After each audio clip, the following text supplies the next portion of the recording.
Welcome back. We're working on replacing our kitchen with some new cabinets and updating it to a more modern European style with overlay doors. What I've gone ahead and done prior to this video is I've ripped some material to 1.5 inches and then some over here that's 1 3/4 inches, and then I still have some raw stock here, and then over here to my left off camera. What we're going to be doing is making the face frames first and then the boxes. I know a lot of people make their boxes or cabinet carcasses first and then put the frame together based on that size, but I find that I can get a much tighter fit and a much more box capacity without having to make use of so many scribe lines or trim by building the frame first and then fitting the box to the exact dimension of the frame. What you see here are rails and style sets for 5 cabinets. Currently I'm working on the uppers. I went ahead and cut them to size and everything. I have a total of 14 upper and base cabinets to make. One of those is going to be a pair of upper cabinets, will be a blind corner where there's an open door essentially connecting into the side of another one. That by far will be the most challenging one, and then a Lazy Susan at the bottom. What I've done here is I went ahead and marked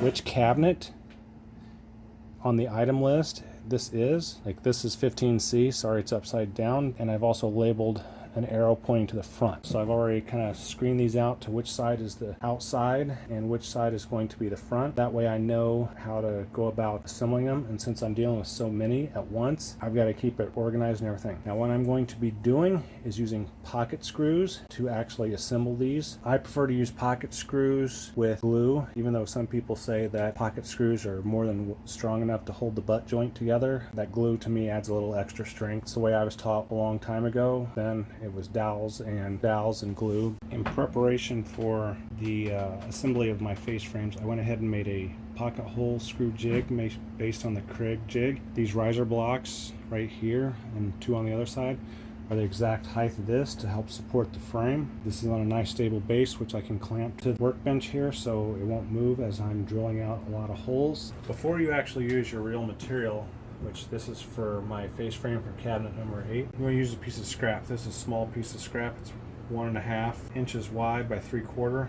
I will use this as scrap to make sure everything's set up right. I have my Kreg jig set at 3/4 material for 1.5 inch material. You want to use the BNC holes for larger than 1 to 2 inches, which this is 1 to 2 inches. You want to use A and B, and for like 3-inch material you want to use A and C. Your directions though should come with that information. The other thing that you want to be sure to do is make sure you have your collar on your bit set correctly, and to do that you simply slip it into here. You adjust it down to where it is hitting, in this case it's going to be on this side, where it's hitting right here at 3/4 inch, because that's how far my material is going. So everything's set up, so I'm going to take a few test runs here and make sure everything's looking good before I start working on my real material. I'm going to try to center the holes here between the material, make sure everything's straight up and down, clamp it. Doesn't have to be perfect. I got my system connected up to the dust system, so good to go. Let's drill out some holes.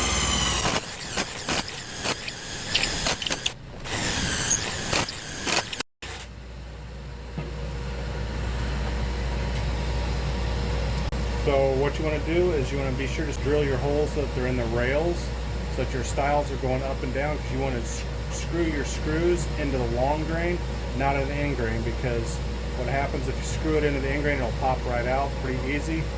This way you're getting the most contact. Now I've added a second board here of scrap. It's got a big cut off and split end since this was rough milled. I've got these fine thread 1.25 inch pan screws that are made for hardwood, 3/4 inches thick. So we'll pop one in here and do a really quick test run on this bad end here. They'll still leave me the rest of this board is good. See how this pans out, and if it works great, we'll continue with the real face frame. Now these specialized clamps right here, move that out of the way. These specialized clamps right here from Kreg and other manufacturers that make them too are made specifically for pocket screws. And what you do is you simply take your work material, you line it up however you want it. Generally what you want to do is you want to get this end grain here flush, and it's easier to feel with your finger than it is by measuring it out, so like that's perfectly flush. I'm going to adjust this clamp here so it has the right amount of pressure. Hopefully it's one of the older ones. The new ones have automatic tensioning on them. See, that's way too loose. It's going to end up falling. Not getting a good enough grip, because what happens is when you go to screw, it's going to pull this board sideways, so these clamps help hold them nice and snug.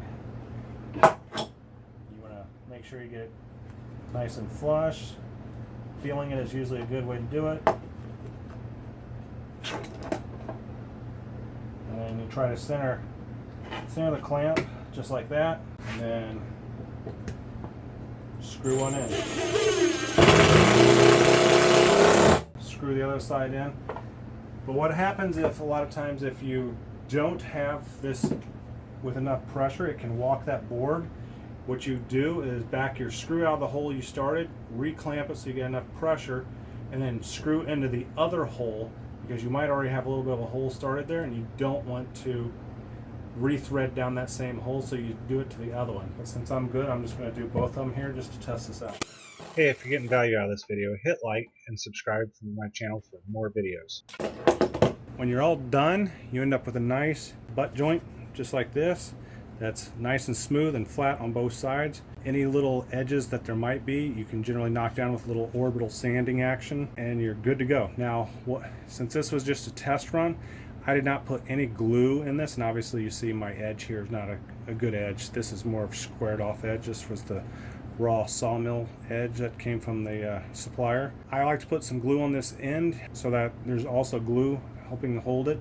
Some people don't. Some people think that's strong enough to do that, but I prefer to have a little glue also. I've actually taken the screw out, and you can see that when your setup is done pretty good, what you end up getting is, I don't know how well you can see this, but the holes are pretty much centered even over, because this 15-degree angle that's going down is going to shoot the screw like this out to the side like that, which then kind of goes into this side over here. So you don't want to pop out your sides by having it too much. And you can actually see here how much pocket hole pressure it put on there, that the paint that was on that end grain actually came off onto this long grain here on this side.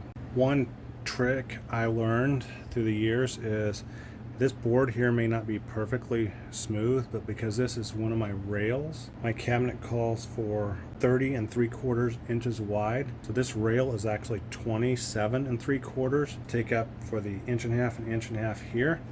But as you can see, the back side of this is kind of messed up. But because this is going clear to the ceiling, basically it'll be pushed up against the ceiling. And this is going to be the back side, because I've got them marked as the front. And then I've got 8 top for cabinet number 8, top rail.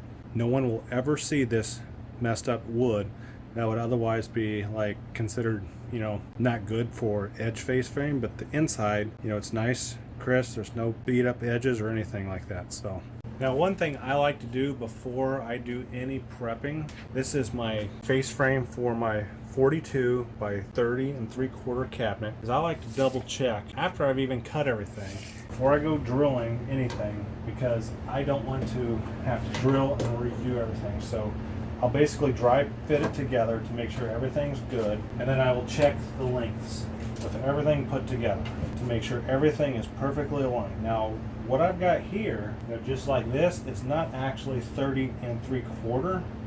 It is actually 30 13/16. Is a 1/16 of an inch that big of a deal? It could be. So I would need to shorten this board, this rail, 1/16 of an inch. We're going to come up here and we're going to measure this one also. And this one is exactly 1/16 of an inch over also. While it is square, it's a little bit big. What I'll do is I'll trim down each one of those rails by 1/16 of an inch, so it fits perfectly at 30 3/4. Now what you may notice is one of my rails is 1.5 inches, one of my rails is 1 3/4 inches. There's a reason for that. I made the bottom rail a little bit wider so that I could put under cabinet lighting here without it showing. So this is actually the bottom, because I have this labeled as 8B, and the arrow here pointing out, it will actually go on this side, and the top will actually go on the other side with that part sticking out. as I cut these, I'm sneaking them down on the saw until they got right to 30 3/4. You want to get it precise, just kind of sneak them down, trim off just a little bit. So now that I know that these are 30 3/4, I already know that these are 42, so I'm not too worried about those. So the combined width, I went no longer than 30 3/4. So now we'll set up the these parts in the jig and get drilling away.